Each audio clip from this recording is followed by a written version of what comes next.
Hey, ladies and gentlemen, this is Carmine Sabia for Explain America, and the Supreme Court has stepped in on a motion to remove former President Donald Trump from certain 2024 election ballots, which would all but doom his presidential hopes and campaigns. Before we get started, folks, as always and ever, I ask you to please like and share this video in addition to commenting and subscribing. In particular, liking and sharing it helps us from suffering the same fate as CNN, and we can keep bringing these to you for free every single day. So, here's what's going on. Former President Donald Trump was sued by an unknown, I'm not even going to bother to mention the guy's name here. His last name is Castro. Who cares? He's a nobody. He's running for the Republican nomination, but he really is a nobody in this race. He sued to keep Trump off the ballot as if that would do something for his campaign. This is a guy who's not been on a debate stage, has not even come close to qualifying for a debate. He's ridiculous. But he can bring the case, and he did.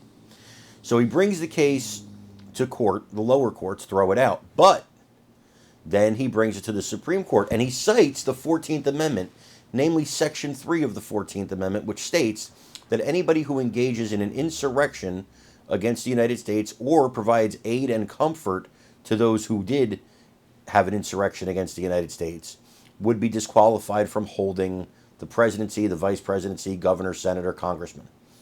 Now, this was enacted after the Civil War.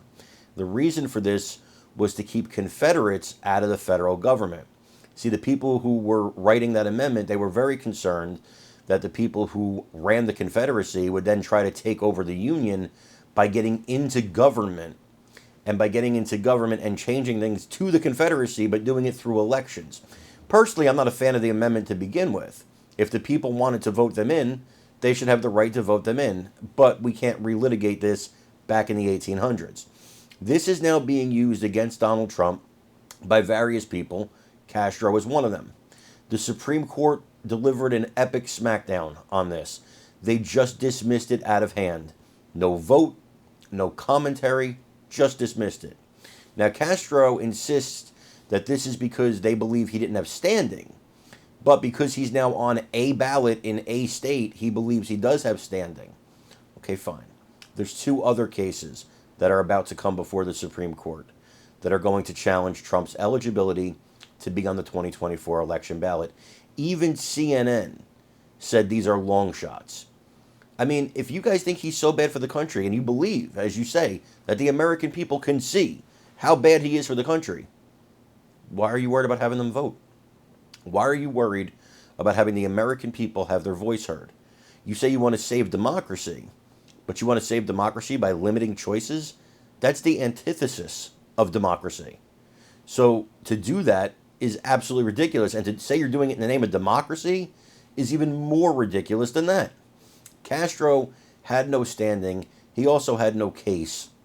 And I don't believe these other cases stand a chance either.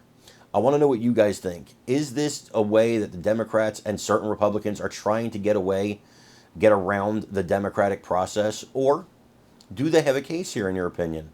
I want to know what you guys think. Also, please remember to like, share, and subscribe. It really helps us out. I'm Carmine Sabia. This is Explain America. We love you guys. God bless you. Take care, everybody.